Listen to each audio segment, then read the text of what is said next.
안녕하세요. 저는 최연숙학원 태전부한 원장 임수진 선생님입니다. 이번에 2026학년도 9월 모의고사 수학원 수학2 총평을 맡게 됐는데요. 이번에 시험 보느라 수고 많으셨습니다. 네. 지난 6월 모의고사 평가랑 이번 9월 모의고사 평가 이제 합쳐서 우리 경기도 광주시 학생들이 앞으로 수능을 이제 앞두고 있는데, 수능을 준비하는 우리 경기도 광주시 학생들이 어떤 마음으로 수능을 준비하는 게 좋을까 해서 칠판에 적어놓은 것처럼 3가지 정도로 압축해 봤는데, 지금 제가 말씀드리는 건 전국 단위에 있는 학생들이 아니라 특별히 우리 경기도 광주시 학생들만을 위한 팁이니까 한 번쯤 좀 보고서 수능을 좀 알차게 그리고 지혜롭게 준비했으면 좋겠어요. 일단 첫 번째로는 14번, 15번, 21번, 22번을 도전하면 좋겠다라는 생각이 들었는데, 이번에 또 6월 모의고사랑 9월 모의고사를 풀어보니까 발상부터 계산까지 답을 내는데 5분 내외 정도가 걸렸던 것 같아요. 근데 이게 저뿐만 아니라 공부를 좀 잘하는 학생들이나 평범한 학생들도 나중에 시간을 좀 충분히 두고 마음에 좀 여유를 갖고 해결했을 때 대부분 5분 정도 걸렸던 것 같아요. 그래서 14, 15, 21, 22번이 좀 부담이 되더라도 3분 정도는 좀 투자를 해서 발상 단계까지 한번 도전을 해보고, 그래도 안 되면 포기하는 게 어떤가. 아무래도 아이들이 14, 15번, 21번, 22번을 많이 좀 부담스러워 하는데, 그래도 3분 정도는 발상하는 데 투자해 볼 만하다라고 생각을 하고 있고요. 그 다음 두 번째로는 수학원, 수학2 모두 다 함수의 그래프 이제 문제들이 많이 나오고 있는데, 그냥 단순히 함수의 그래프가 많이 나온다가 중요한 게 아니라 계산적으로 봤을 때 함수의 그래프 추론을 하게 되면 문제풀이 시간을 아주 많이 줄일 수 있는 걸 관찰하게 됐거든요. 그래서 남은 2달 동안에는 수학원, 수학도 모두 다 함수의 그래프 위주의 문제들을 좀 해결하면서 계산량을 조금 줄일 수 있는 풀이들을 많이 생각해 봤으면 좋겠어요. 그리고 세 번째로는 문제풀이 순서를 2점, 그 다음 3점, 그 다음 4점 순서대로 문제를 푸는 게 좋겠다. 이거는 선택 과목도 마찬가지인데, 아무래도 수시 위주로, 내신 공부 위주로 공부했던 우리 경기도 광주시 학생들은 폭발력 있는 계산력이 특장점이라고 생각을 하거든요. 그래서 2점, 3점짜리 문제를 좀 풀면서 수능 문제에 좀 몰입을 하고, 그 몰입한 상태에서 4점짜리 문제를 도전한다면 시간 압박으로부터 많이 좀 벗어날 것 같아요. 그래서 지금 제가 말씀드린 3가지 키워드를 잊지 마시고 남은 2달 동안 열심히 준비하면, 사실 수학 성적이라는 게 쉽게 올리기는 어렵지만 저는 분명히 해낼 수 있을 거라고 장담합니다. 남은 기간 동안 지혜롭게 학습하시길 바라겠습니다. 항상 감사드립니다.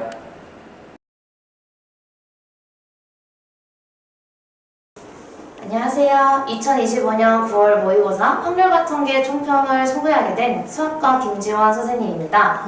이번 모의고사 생각보다 어려웠다는 친구들이 굉장히 많았거든요. 그래서 이제 저는 확률과 통계가 생각보다 그렇게 오답률이 높지만 설명을 듣고 나면 그렇구나 하는 문제들이 꽤 있었고, 그리고 여러분 다 알고 있겠지만 우리 28, 29, 30번이 항상 복병이죠.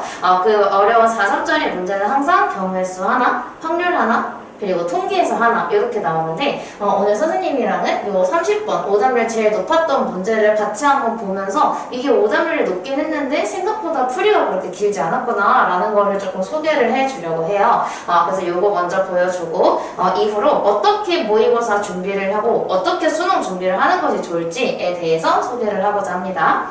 자, 우리 친구들 30번 문제 보면 굉장히 놀랐을 거예요. 지금까지 봤던 거랑 다르게 평소에 30번 스타일은 이런 식으로 정리를 조금 해놓기는 했지만 문제가 이렇게 길지 않았어요. 좀 문제는 짧은데 해설은 굉장히 긴 그런 스타일이 원래 많이 출제가 됐었는데, 이번에는 조금 반전으로 문제 길이가 꽤 길고, 근데 막상 문제 길이가 너무 길다 보니까 이거를 어떻게 건드려야 할지 모르겠다 해서 좀 골머리 써보셨을 거예요. 그거 조금 보여드릴게요. 자, 우리 30번 문제 조금만 요약하고 가면, 학생 A라는 아이는 1과 8 중에서만 카드를 낼 수가 있고요. B는 그걸 제외한 그 둘 사이에 2, 3, 4, 5, 6, 7 카드를 가지고 있어요. 그래서 이거 카드를 바닥에다가 내려놓는 상황을 지금 보여주고 있는데, 근데 그 중에서 어떤 조건이 있냐면, 학생 A는 둘 중에 하나를 내려놓는 상황인데요.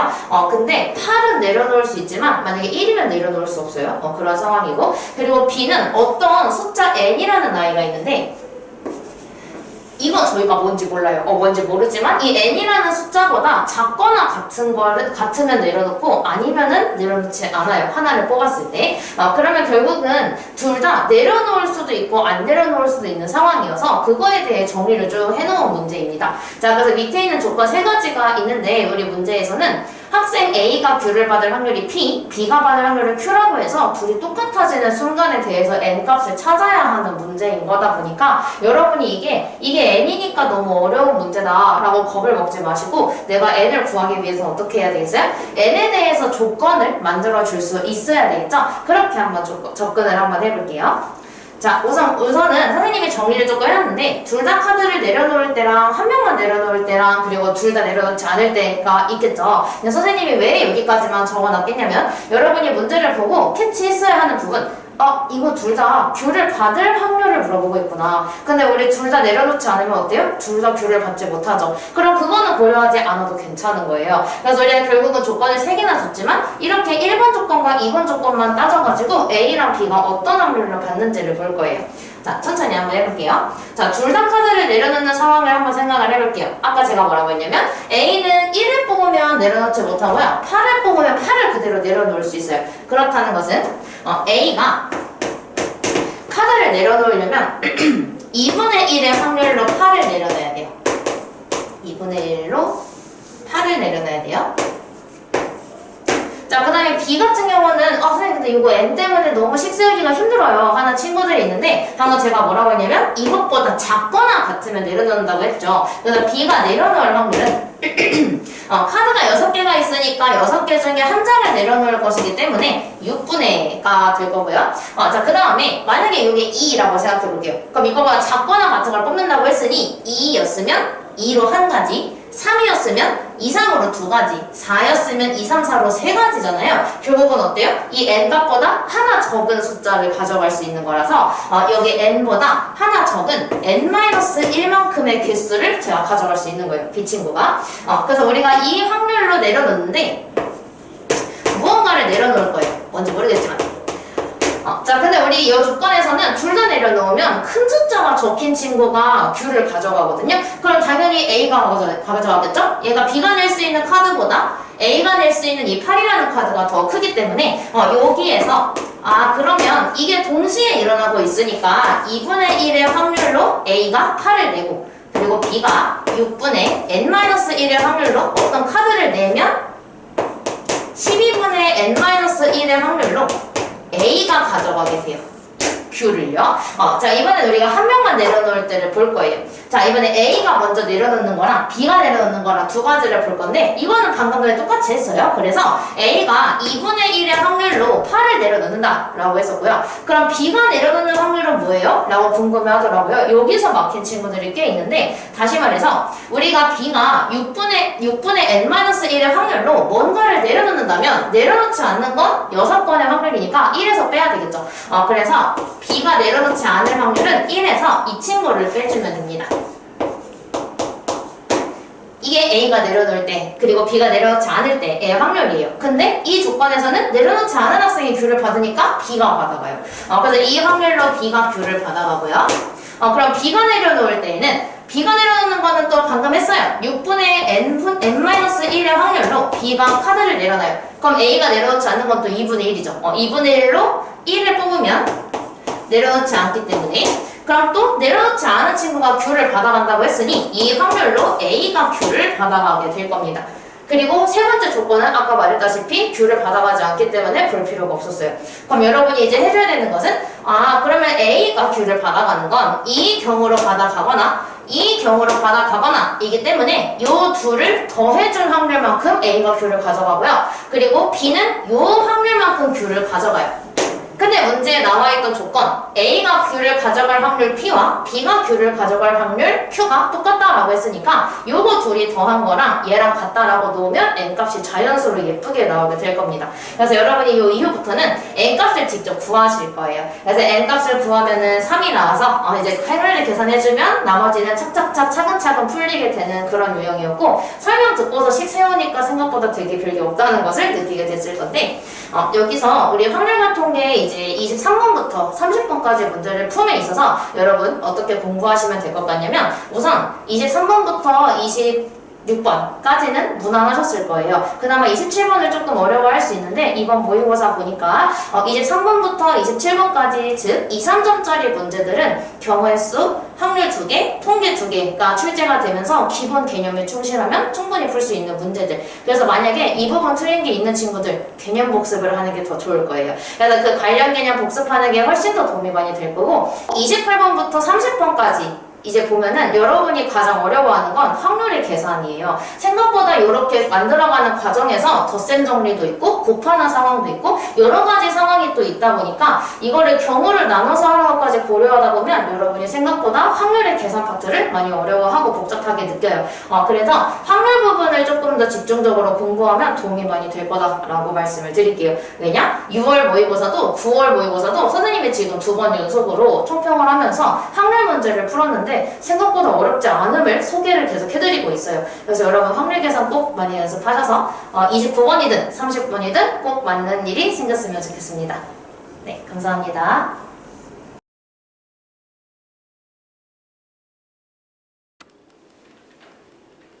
안녕하세요. 차용사학원 수학과 조우혁 선생님입니다. 오늘 풀어볼 문제는 2026학년도 9월 평가원 30번 문항입니다. 문항풀이에 앞서서 총평을 말씀드리면 6월 평가원에 비해서 미적분 같은 경우는 다소 수월했지만 경기 광주시 학생들에겐 여전히 어려운 28번, 30번 문제 되겠습니다. 따라서 학생들은 합성함수 해석과 피적분 함수 관찰 능력을 더 키워줄 필요가 있겠습니다. 그러면 30번 풀이 진행해 보도록 하겠습니다. 자, 문제 읽어보면 실수 전체의 집합에서 미분 가능한 함수 fx와 실수 전체의 집합에서 연속인 함수 gx 등 모든 실수 x에 대하여 fx가 지금 현재 이렇게 정의되고 있습니다. ln 1 플러스 x f 프라임 x 분의 gx 뭐 이런 식으로 나와있죠. 지금 보면. 그리고 또 주어진 조건들을 보면 f1 값은 4ln이라고 줬고 지금 보면은 정적분 값들을 몇 개 줬습니다. 지금 인테그랄 1부터 2까지 gx 적분한 거 알려줬고 그리고 xgx 정적분 값도 알려줬습니다. 그랬을 때 문제에서 물어보는 것은 바로 1부터 2까지 x2의 fx제곱의 정적분 값을 물어보고 있습니다.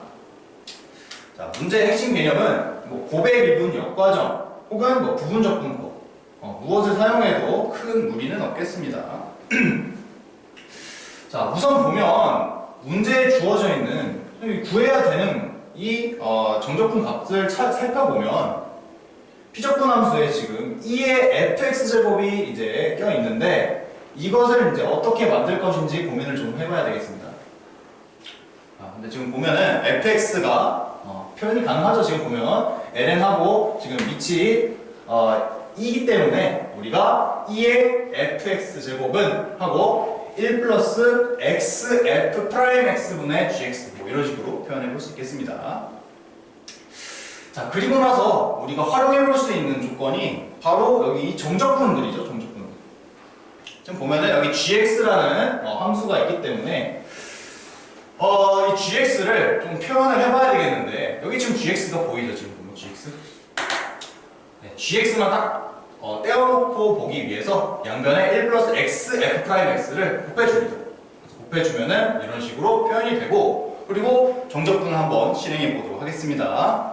자, 1부터 2까지 gx를 정적분 할 건데 gx 대신에 방금 위에서 얻어낸 이런 fx와 f 프라임 x로 표현된 친구를 여기다 넣어주고 그리고 이 피적분 함수를 잘 관찰을 해줘야 됩니다.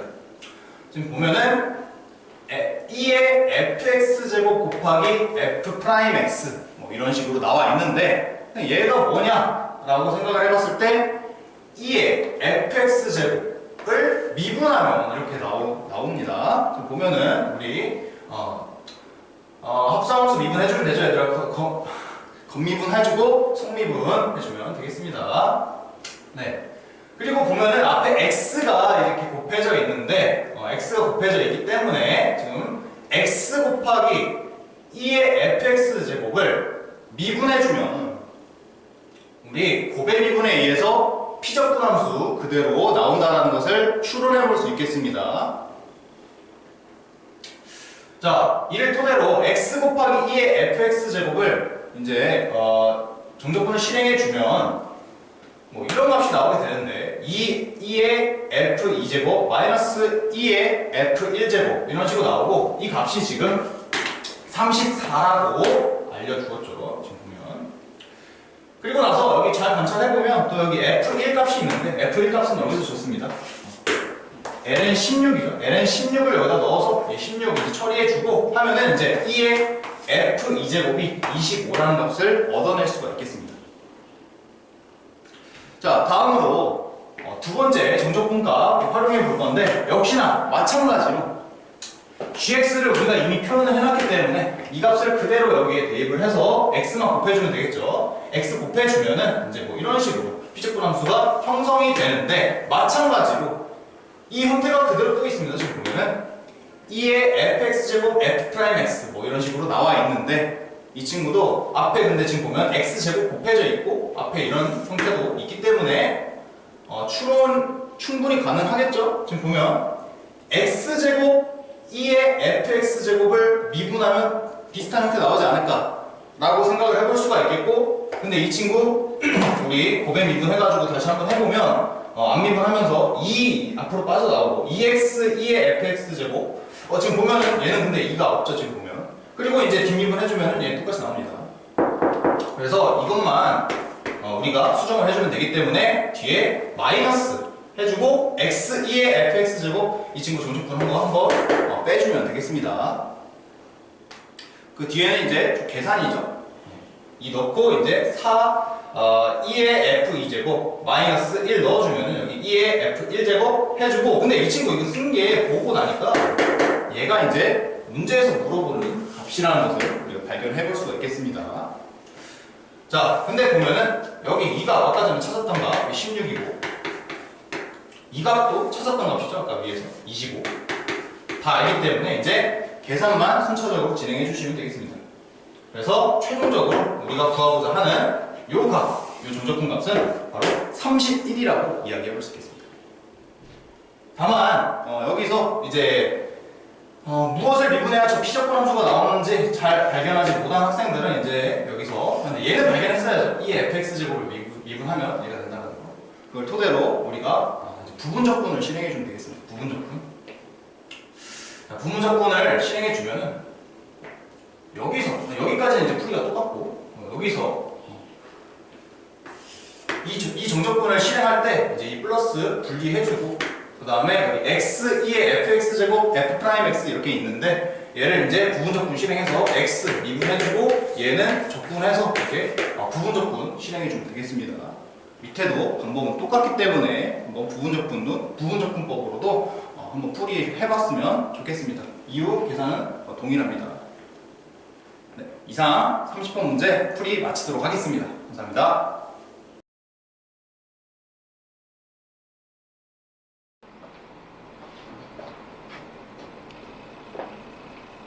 자, 24번 제목 요령 시작하겠습니다.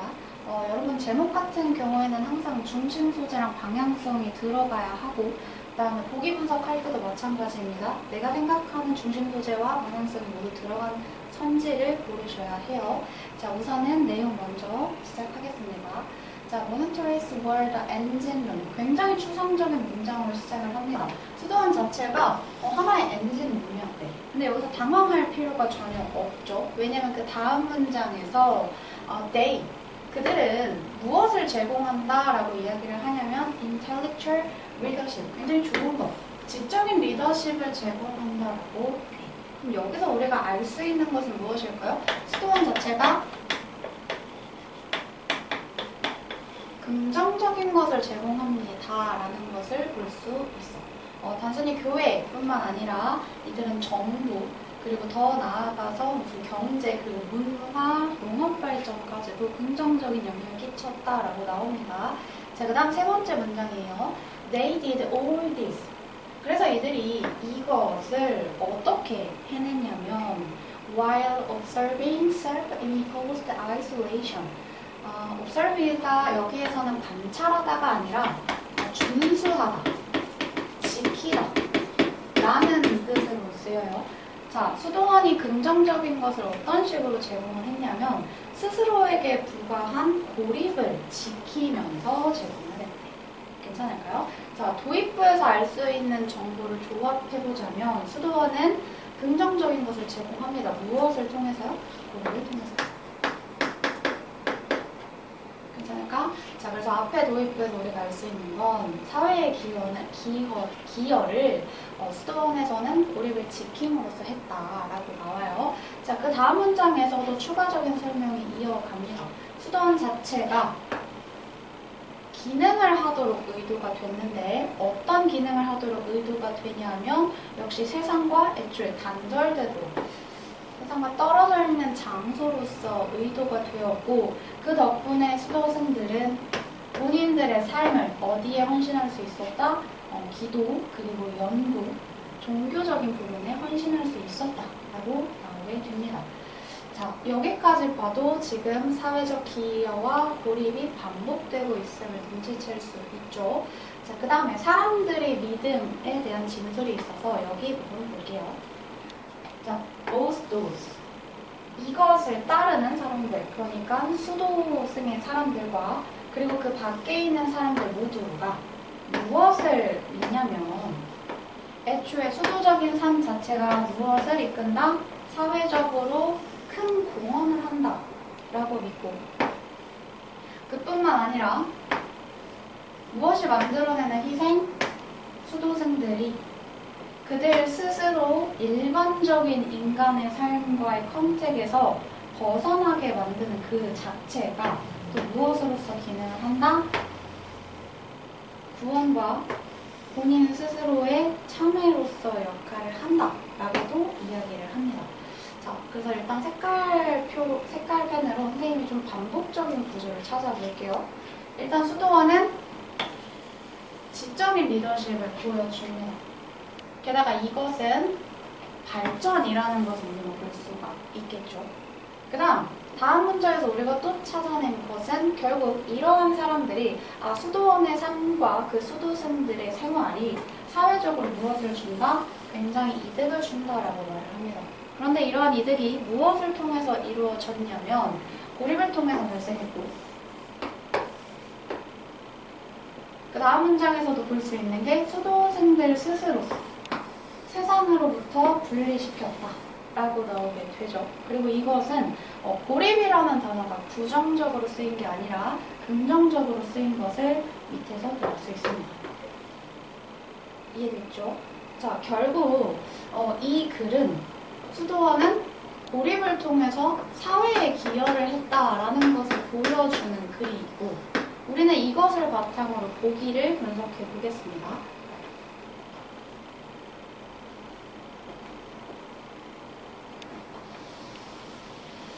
자, 대다수의 학생들이 1번과 2번을 많이 고민했었더라고요. 자, 그 이유를 살펴보면 첫 번째 문장에서 How to gain religious. 갑자기 종교 나오고 사회적인 benefit이 나오다 보니 키워드 중심으로 글을 읽었을 학생들은 1번이 굉장히 매력적인 선지였을 것으로 보입니다만 자세히 읽어보면 수도원의 삶이죠. 그러니까 우리가 수도원의 생활을 함으로써 얻을 수 있는 이득 그리고 그것을 얻는 방법론적인 글이 아니어서 사실 정확하게 읽지 못했다라고 보여집니다. 그 다음 왜 중세시대가 종교인들에게 고립되어지는 것을 강요했는가. 물론 고립이라는 키워드가 나옵니다만 강요한 이유에 대해서도 언급되지가 않아요. 자, 세 번째 보겠습니다. 자, 고립의 영광이라고 하고 이 고립이 결국 무엇을 이끌어냈냐면 세상으로부터 분리시켰지만 결국 세상으로부터 기여를 한 플러스적인 내용이 이어지고 있기에 정답은 3번이 됩니다. 나머지 4번과 5번은 사실 별로 없는 선지들에 가깝죠. 자, 그래서 오답률 그래도 높은 편의 제목 유형이고 보통 여기 유형에서 틀린 학생들은 본인이 단어와 일반적인 그 진술로 정확히 분석을 못했을 확률이 있기 때문에 해당 부분 훈련이 필요한 부분입니다. 자, 여기까지가 24번이었습니다. 감사합니다.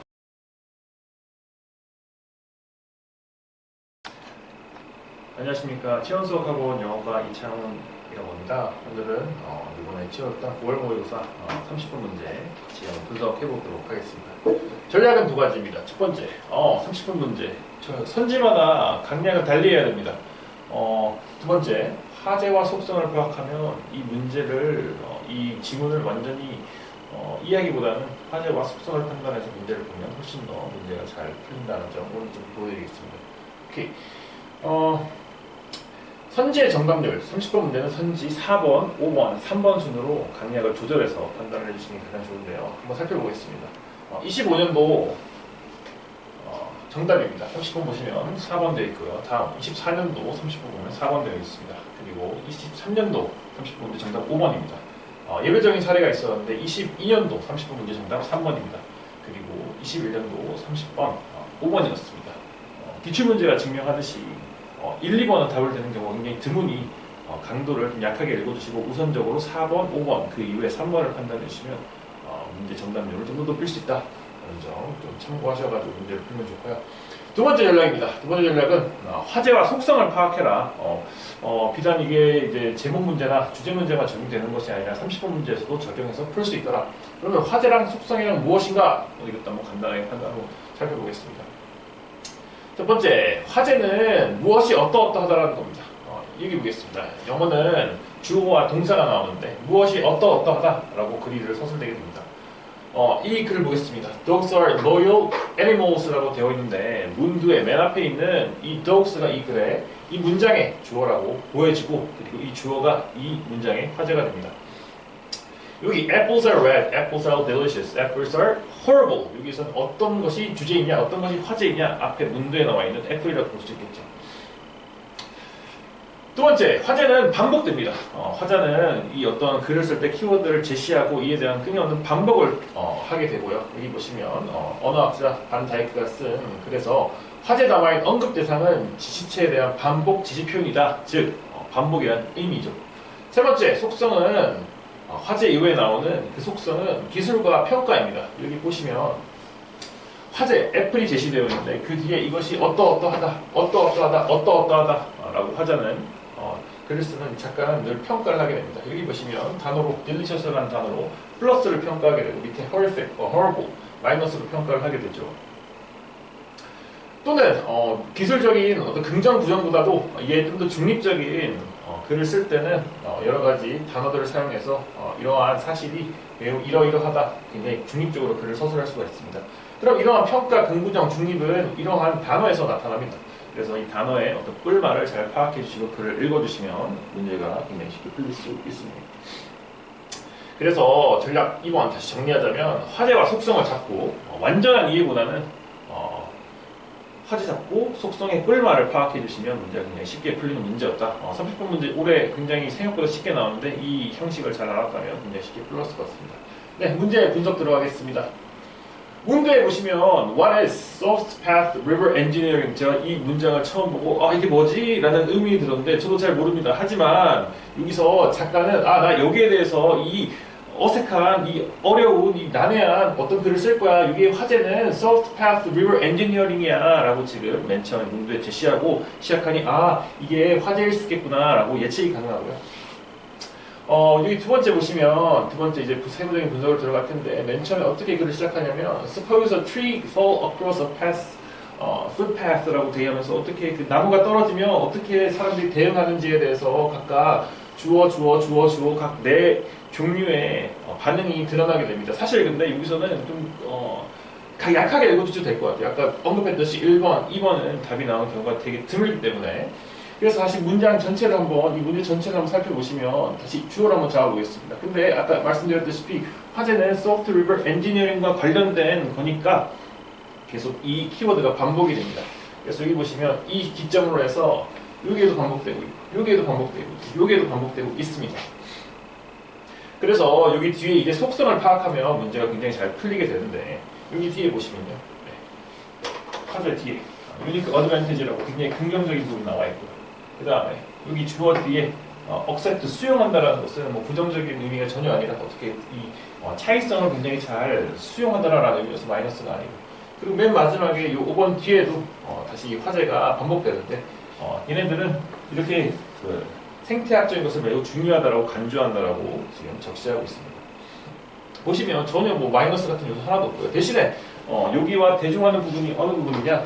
여기 보시면 in contrast to hard pass. 아, 여기 대조되는 부분이구나. 여기는 매우 부드러운 부분이지만 여기는 아주 하드한 부분이구나. 여기가 차이성이 존재하는구나. 아, 여기는 마이너스고 지금 여기서는 계속 플러스를 얘기하는구나 라고 판단을 잡고 지나가시면 되겠습니다. 근데 여기 보시면 뭔가 부정적인 단어 insignificant라고 하면 significant는 아주 중요한데 거기에 반대요 insignificant가 들어갔네요. 다시 한번 그럼 여기를 또 다시 보지 않을 수 없겠죠. 여기 보시면 이러한 소프트웨어 엔지니어링을 수용한다고 합니다. 어떤 차이를 수용하는데 어디에서 in the reverse movement 강의 움직임의 어떤 차이성, 어떤 이러한 변화를 지금 수용한다고 합니다.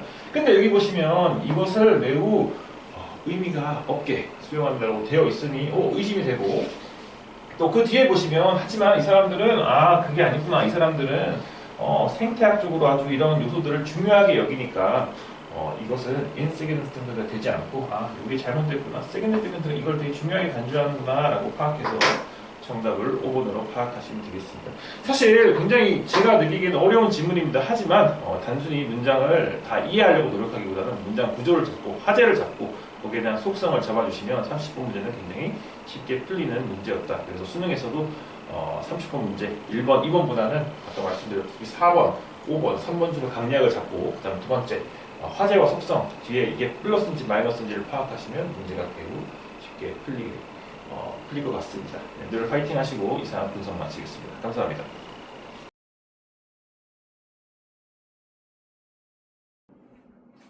자, 2026학년도 9월 고3 33번 같이 한번 풀어보겠습니다.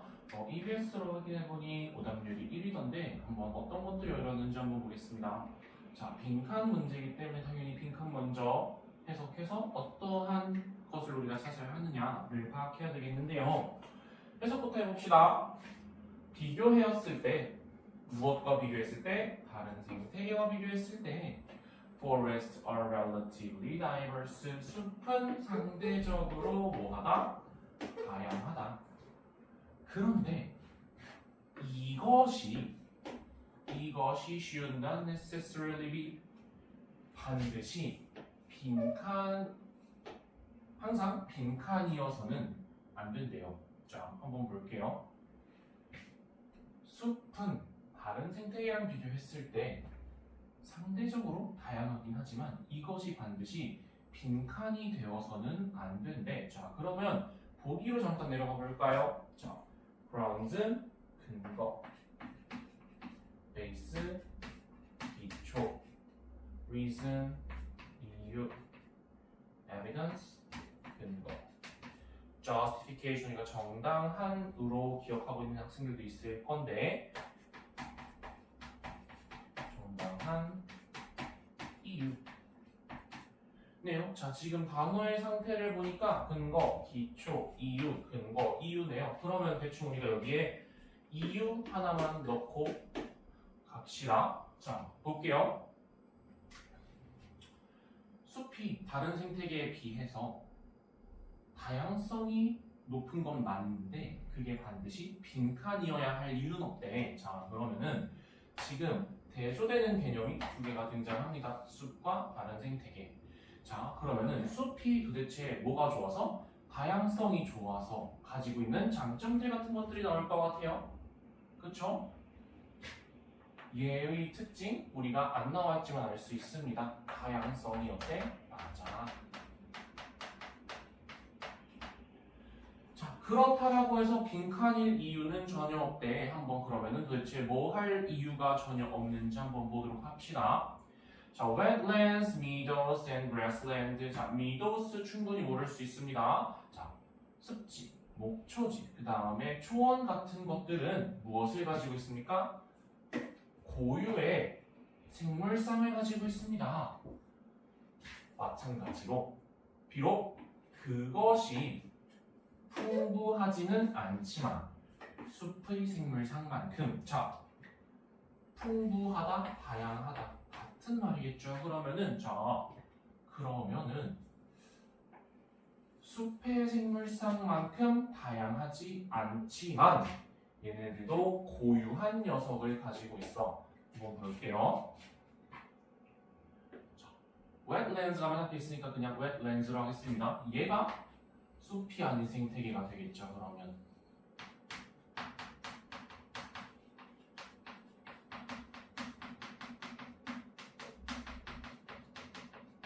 자, 얘네들도 고유한 생물상을 가지고 있어. 뭐 하진 않지만 숲만큼 풍부하지는 않지만 얘네들도 고유한 녀석을 가지고 있어. 자, 그러면 여기서 우리가 알 수 있는 건 뭐야? 굳이 숲이 아니어도 되는구나 를 생각할 수 있을 겁니다. 왜냐면 얘네들도 뭘 가지고 있으니까 고유한 생물군을 가지고 있으니까 숲이 더 풍부한 건 맞지만 자, 그래서 the ecological problems of this process has been described from a number of places such as Iceland, South Africa, and Australia라고 나와 있습니다. 자, 우리 지금 생물상 이야기하고 있었는데 숲과 늪지의 생물상 이야기하고 있었는데 갑자기 나라가 등장한다. 그럼 이거 빨리 뭐예요? 예시다. 예시인 걸 파악할 수 있을 겁니다. 자, 예시가 나오면은 예시를 꼼꼼히 분석해도 되지만 예시의 마지막 부분으로 가면 항상 그 예시를 정리해주는 경우가 있었죠. 그래서 조금만 더 가볼게요. 자, here 여기에서 The Forestry Commission 마찬가지로 어떤 단체 이름이 나왔으니까 얘도 뭐다? 예시다. 조금 더 가볼게요. Increasing the extent of forest in Britain. 자, 마찬가지로 또 나라가 나왔으니까 얘도 뭐야? 얘도 예시. 자, 쭉쭉쭉 가볼게요. 자, 그런데 여기 뭐라고 나와 있냐면 however, 그러나 자, 그러면 여기는 싹 다 지금 간단히만 읽어보니까 뭐냐면 이 단체가 물을 댔고요. fertilizer, 비옥하게 만들었고요. 그 다음에 fenced 했어요. 그래서 뭐 했냐면 wetlands를 뭐로 바꿔버렸어요? into forest, 숲으로 바꿔버렸어. 자, 숲이 아닌 녀석을 숲으로 바꾼 것에 대한 예시가 나올 겁니다. 자, 그러면은 이 과정이 중간에 있구나라는 생각을 하고 자, however를 볼게요. 그러나 ecologist, 이 전문가들이 종종 불평한대요. 무엇에 대해? 이 commissions의 작품에 대해, 이 일들에 대해 불평을 가진대. 왜냐하면 그 녀석들이요 한정되어 있지 않기 때문이에요. 이전의 숲에 한정되어 있지 않아요. 즉 뭐냐면 그 숲이 만들어진 그 숲이 어떻게 구성이 되어 있어? 외래종으로 구성이 되어 있어. 늪지를 숲으로 바꿔버릴 건데 그 과정에서 뭐가 있었냐면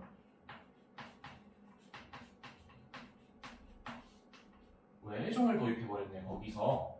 그리고 뭐 때문에도 지금 불평이 있냐면 위협받는 어떠한 거기에 있는 야생생물들이 있을 겁니다. 자,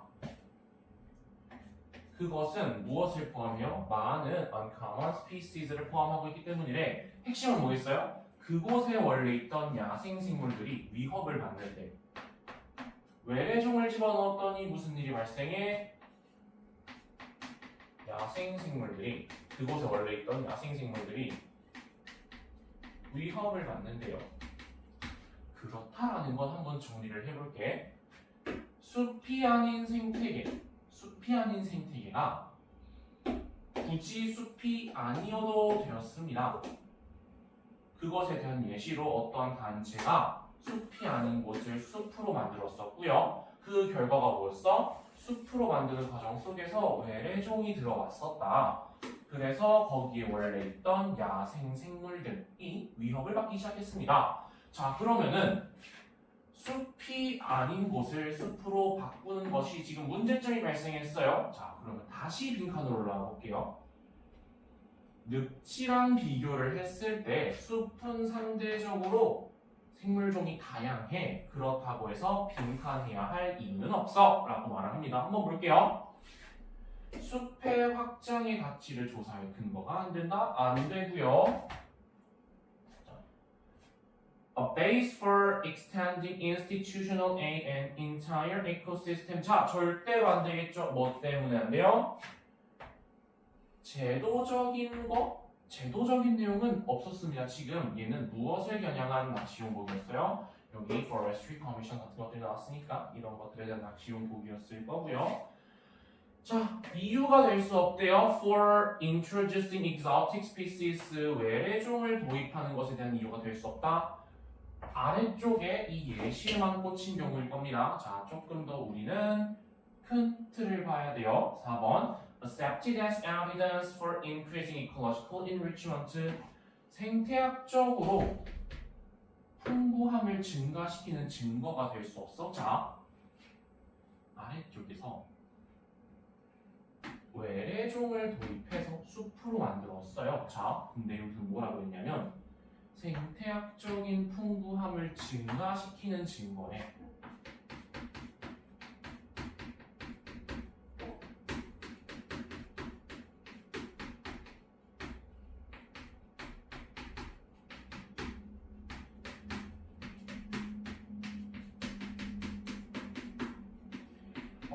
실제로 4번을 되게 많이 선택하셨는데, 자, 잘 보셔야 됩니다. 생태학적인 풍부함을 증가시킬 이유. 자, 우리가 차지하는 건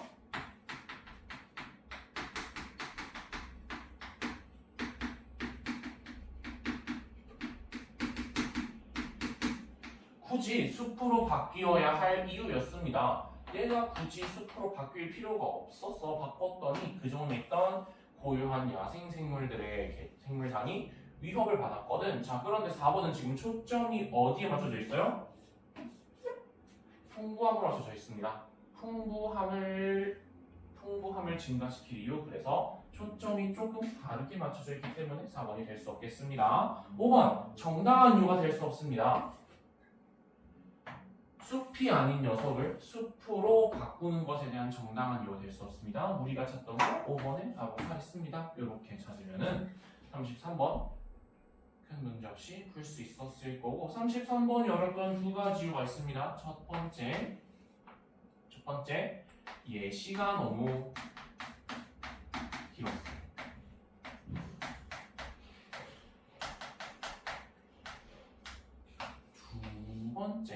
두 번째 이유,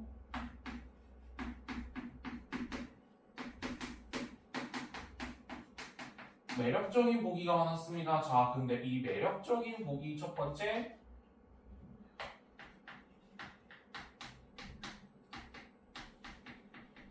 그 매력적인 보기가 글의 일부 내용만을 포함하는 경우가 있었고, 두 번째, 감으로 이런 내용이지 않을까라고 생각하면 자동적으로 4번을 선택하도록 설계된 보기가 좀 있었습니다. 그렇기 때문에 우리가 중요한 건 뭐다? 감으로 절대 문제를 풀면 안 된다. 읽을 때 다소 꼼꼼하게 읽어서 첫 번째 일단 빈칸에 무슨 내용이 들어가야 할지 먼저 유추를 하고, 그 근거를 반드시 본문 속에서 찾으셔야 됩니다. 본문 속에서 찾아야 됩니다. 이 경우에는 뭐였어요? 이 전문가들이 불평을 하는 것들이 있었어. 첫 번째 숲을 원래의 상태, 습지를 원래의 상태로 되돌리는 게 아니었어. 두 번째, 그쪽에 있던 야생 생물들이 위협을 받아. 무엇이? 유니크 바이오타가 위협을 받고 있어. 그렇기 때문에 굳이 숲으로 돌려야 할 이유가 없다라는 것이 이 글의 핵심이었을 겁니다. 남은 기간 동안은 반드시 꼼꼼하게 독해를 하는 연습을 해서 매력적인 선지를 제거할 필요가 있다. 입니다. 자.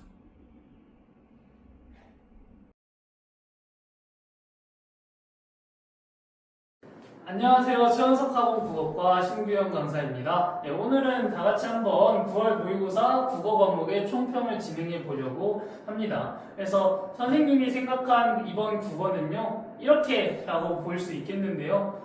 가장 처음부터 보시면은 문제 유형이 평소랑은 조금 익숙하지 않은 방향으로 출제가 된 경향이 있다. 그래서 여러분들이 문제를 푸는데 어려움을 느꼈을 수도 있겠다. 또한 선지가 상당히 까다로운 부분들이 있었습니다. 그래가지고요, 여러분들이 문제를 푸는 데 있어서 시간이 부족했을 수도 있을 것이고, 그리고 문제를 풀 때 약간 당황했을 경향이 좀 보이겠더라. 그래가지고 학생들에게 좀 다소 어렵다라고 느껴질 수가 있었는데, 이번 모의고사의 좀 특징적인 부분들을 보자면 화법과 작문 파트에서요, 이 반박 유형이 또 다시 등장했어요. 지금까지는 계속해서 안 나오다가 이 반박 유형이 등장을 했는데, 이거 문제 풀면서 처음 보는 유형이네 하면서 당황했을 수도 있겠습니다. 근데 다만 문제를 푸는 게 천천히 조금만 읽어보면은 충분히 풀 수 있었던 문제였기 때문에 여러분들이 당황만 하지 않았다면 좋은 결과가 있었을 수도 있겠네요. 다음 언매로 넘어가 보면은요, 언매는요 전반적으로 거의 대부분의 문제들이 시간을 많이 투자해야지 풀 수 있는 문제들이 많았습니다. 그래가지고 여러분들이 시간 관리를 하기 위해서 언매를 선택했으나 오히려 이것 때문에 시간이 부족했을 수도 있겠다라는 생각이 좀 들더라고요. 그 다음에 문항으로 넘어가 보면 문항의 지문의 길이가 전반적으로 전부 다 길었습니다. 그래가지고 여러분들이 당황할 수도 있었는데, 여기서 중요한 거는 문제에 그 지문에 나오는 인물의 행적 같은 것을 물어보는 문제들이 좀 많았던 것 같아요. 그래서 여러분들이 지문을 하나하나 꼼꼼히 읽어주셨어야지 풀 수 있는 문제들이 많았다. 그래서 얘도 또한 시간이 좀 많이 오래 걸렸을 것 같다라는 생각이 듭니다. 이번에 문학 지문이 좀 상당히 어려웠던 것으로 보이고요. 그 다음에 독서 부분인데, 독서 부분은 그래도 다른 유형들에 비해서는 상당히 평이하게 출제가 되었다라고 볼 수 있습니다. 근데 다만 이 과학기술 융합, 학생들이 가장 두려워하는 유형인데, 이 유형이 나와가지고 전반적인 난이도가 조금 올라갔다라고는 볼 수 있을 것 같아요. 그래서 이러한 특징들을 바탕으로 모의고사가 살짝은 어려웠을 수도 있겠다라고 생각을 좀 많이 하는 편입니다. 그러면은요, 이제 넘어가서요, 우리 문학 지문에서 여러분들이 조금은 어려워했을 법한, 그리고 좀 많이 당황했을 법한 이 32번 문제를 좀 가지고 와봤는데요. 우리 32번 문제 A에서 D가 전부 다 인물이에요. 보통 이런 인물 문제를 풀기 위해서는 어떻게 해야 되냐, 이런 식으로 본문에 나와 있는 인물들을 전부 다 캐치해 주셔야 되고, 그 인물들이 하는 대사, 행동 같은 것들을 좀 중점적으로 봐주셔야 되는데, 그래서 이거의 정답이 4번인데요. C는 B가 곤란한 상황에 처한 것을 알아차리고 D와 동행하겠다는 의사를 밝힌다라고 합니다. 그래서 C로 한번 넘어가 보면은, 여기 보시면 꽃갈 참봉이 C가 되는데요. B는 누구냐면 양덕 영감입니다. 여기서 양덕 영감이 곤란해하는 상황을 보면서 같이 좀 도와주는 그런 그 부분을 보자면은요, 우리 이쪽 부분 보시면 되는데요. 왜 그러시오? 치전이 죽은데 무슨 상관이 있는 줄 알고 그러시오? 그 일이면 내가 자세히 아니, 나하고 갑시다 라고 할 때, 여기서 내랑 나가 꽃갈 참봉이 한 말이구나를 알고 계셔야 돼요. 어디에서 볼 수 있느냐? 여기 뒷부분을 보시면은 꽃갈 참봉이 나서며 이렇게 물었다라고 얘기하는 부분을 근거로 들어서, 이 말은 누가 하는 거다? 꽃갈 참봉이 하는 거다. 그럼 누구를 돕기 위해 하는 말이냐? 이 양덕 영감을 돕기 위해서 나랑 같이 가자라고 하는 부분인 것을 캐치해낼 수 있어야 돼요. 그래서 이 부분 보면은 그냥 문제 정답 찾기에는 크게 어렵진 않아 보이는데, 일단 지문의 길이가 긴 점, 그리고 또한 이 선지에서 정답을 찾기 위해서는 나머지 1번부터 5번의 내용도 확인을 했어야 됐다는 점에서 시간이 굉장히 많이 소요가 됐을 수도 있겠다. 그리고 굉장히 까다로운 문제가 됐을 수도 있겠다라는 생각이 많이 듭니다. 그래서 4번 이렇게 정답 골라주셨으면 되겠습니다. 그 다음으로 넘어가 보면은 이제 화작 파트에 가지고 왔는데, 아까 전에 일반적이지는 않았던 유형이었죠. 반박 유형의 재등장. 이 파트 한번 같이 볼 건데요. 45번입니다.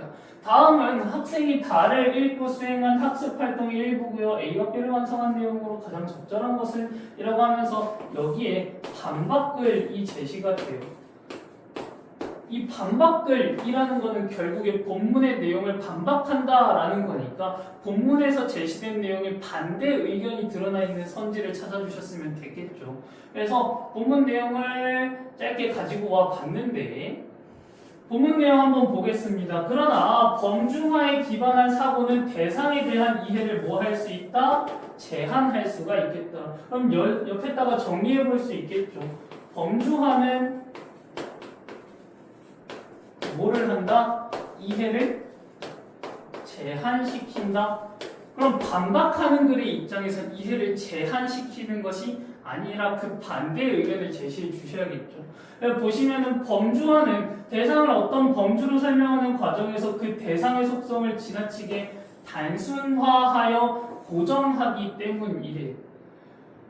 범주화는 대상이 지닌 다채로운 속성을 뭐한다? 무시한다더라. 그리고 대상을 일정한 틀에 맞춰서 이해하게 한다더라. 결국에는 얘가 똑같은 말을 계속해서 하는데 뭐야?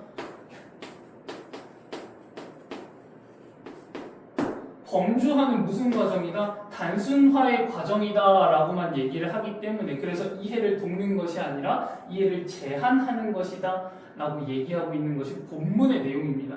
그럼 반박하는 글에 있어서는 이해를 제한하는 것이 뭐다? 아니다 라는 그런 내용이 들어가 있어야겠죠. 그래서 그 내용이 들어가 있는 선지가 몇 번이다? 여기 들어가 있죠. 제한하는 것이 아니라 뭐 하는 거다? 돕는 거다. 이 이해를 제한한다라는 본문 내용에 바로 반박을 해버리는 이번 선지가 정답이 될 수가 있을 것입니다. 범주화는 대상에 대한 이해를 제한하는 것이 아니라 이해를 돕는 것인데 그 이유로 범주화는 대상을 범주화하는 과정에서 대상의 속성을 새로운 관점으로 포착해 대상을 뭐하게 다채롭게 이해할 수 있게 하기 때문이라고 해요. 여기 보면은 다채로운 속성을 무시한다라는 말에 뭐 하고 있는 거야? 반박하고 있는 거라고 볼 수 있겠죠? 그래서 정답은 2번이 될 수 있었겠습니다. 그래서 여기 보시면은 처음 보는 유형이라 좀 어려워했을 수도 있는데 진짜 천천히 차근차근 제시된 조건 그 내용만 잘 참고해서 보면은요 충분히 풀 수 있었고 이 반박하는 글의 특성만 잘 파악했으면은 충분히 풀 수 있었던 문제라고 생각이 듭니다. 이번 모의고사 푸시는 분들 정말 고생 많으셨고요. 다음에는 우리 엄매랑 독서 풀이 영상으로 찾아뵙겠습니다. 감사합니다.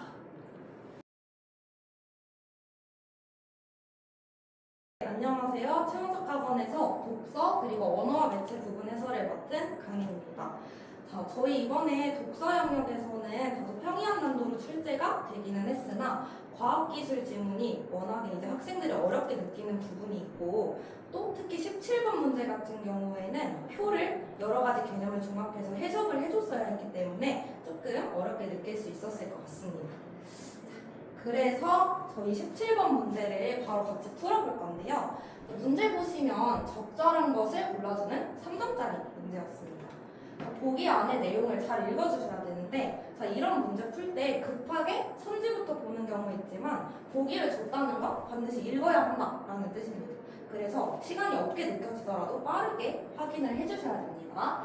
보시면 다음은 소리 A에서 D에 그렇죠? A에서 D에 주파수와 크기 그리고 청각 특성 두 가지 나옵니다. 최소 가청 강도랑 척폐 문턱값 이렇게 총 4가지의 요소를 고려해서 표를 해석하셔야 되는데 자 이때 각 소리는 서로 다른 인계 내용이 있다라고 조건을 알려줬고요. 각 숫자들이 잘 나와 있습니다.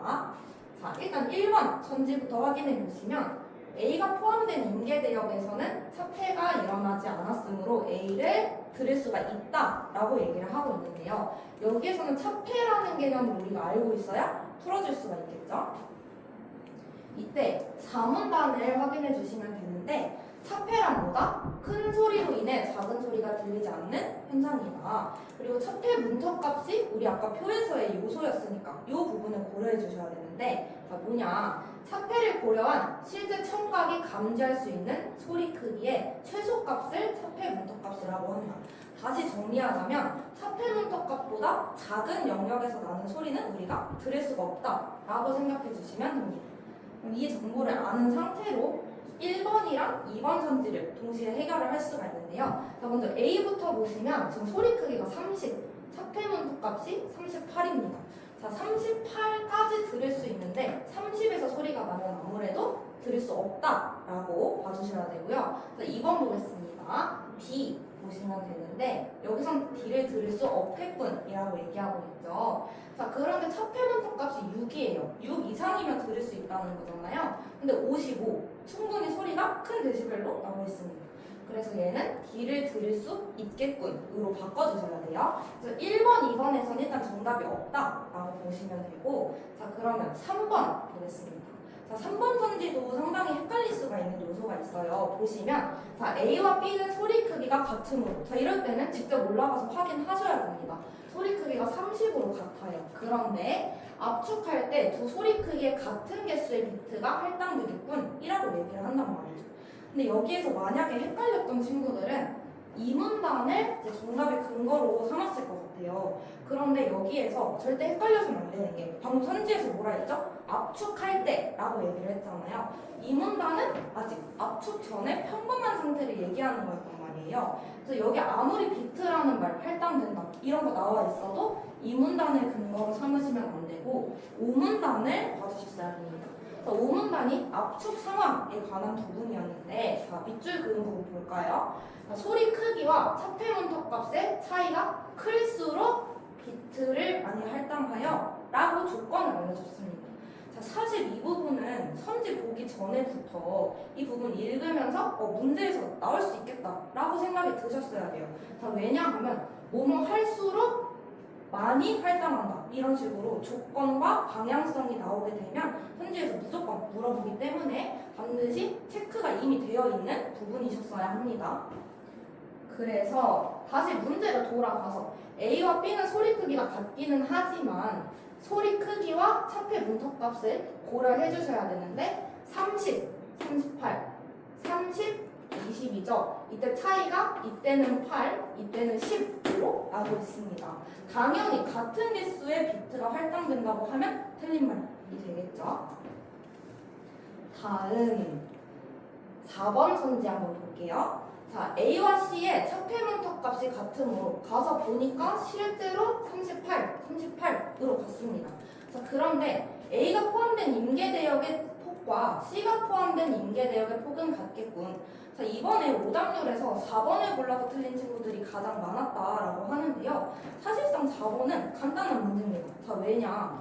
보시면 차폐 문턱값이 같기 때문에 폭이 같다라고 얘기를 하고 있죠. 조건이 차폐 문턱값이다 라고 얘기를 하는 셈인데 사실 4문단을 보시면 어떻게 얘기를 하냐?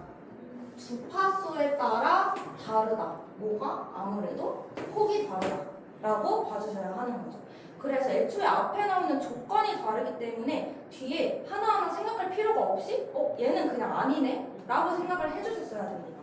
근데 여기에서 혹시나 궁금할 수 있을까봐 추가적으로 설명을 해보자면요. 그런 주파수가 크냐 작냐에 따라서 고음과 저음이 어떻게 나뉘는지 궁금할 수 있겠죠. 자, 왜냐하면 고음에서는 저음보다 임계대역이 넓다라는 조건이 주어졌으니까 자, 이 부분은 약간의 힌트가 있었는데 찾기가 어려웠을 수는 있어요. 자, 3문단 확인하시면 100Hz 이하의 저음에서는 이라는 말이 아주 잠시 나오게 됩니다.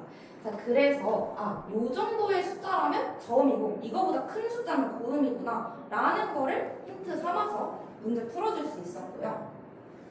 다시 한번 확인을 해보자면 자, A 같은 경우에는 주파수가 150 저음이겠죠, 저음. 그러면 C 같은 경우는 1500이니까 저음이 아닌 고음 이렇게 생각해 주시면 됩니다. 자, 그래서 1, 2, 3, 4 다 틀렸기 때문에 5번 선지가 맞는 말이 되는데요. 5번 선지 같은 경우에는 3번 선지랑 근거가 완전히 똑같습니다. 자, 왜? 여기는 더 많은 비트가 할당되겠군. 그럼 어떨 때 비트가 할당되느냐 봐주시면 되잖아요. 자, 보시면 C 같은 경우에는 63에서 38까지 6까지의 차이, 그리고 B 같은 경우에는 55에서 6까지의 차이를 봐야지 비트 할당 정도를 알 수가 있어요. 자, 63에서 38 빼고 이럴 거가 사실 없이 누가 봐도 55에서 6까지의 차이가 훨씬 크잖아요. 자, 이럴 때는 그냥 차이가 클수록 더 많은 비트 할당된다 했으니까 바로 5번 체크하고 넘어가시면 됩니다. 그래서 독서 영역은 이 정도로 해설을 해볼 수가 있겠고요. 자, 바로 넘어가서 언어와 매체에서 가장 오답률이 높았다, 그리고 많은 학생들이 어려웠다라고 얘기하는 38번 문항을 한번 살펴보겠습니다. 자, 보시면 적절한 거 고르는 문제고요. 3답짜리 문제인데, 근데 사실 이게 어렵게 느껴질 수는 있으나 막상 이 학습활동 안에 있는 내용 중에 우리가 모르는 거는 없습니다.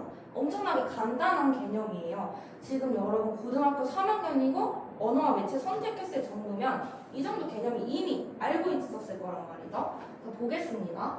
자, 격조사와 보조사는 앞말에 둘 이상 결합할 수 있다. 당연한 거죠. 자, 이때 이들의 결합 유형에는 총 4가지가 있는데 격조사, 격조사, 격조사, 보조사, 보조사, 격조사, 보조사, 보조사, 이렇게 4가지 유형이 있습니다. 자, 계속 읽어보시면 예를 들어 형에게조차도 라는 말이 있어요.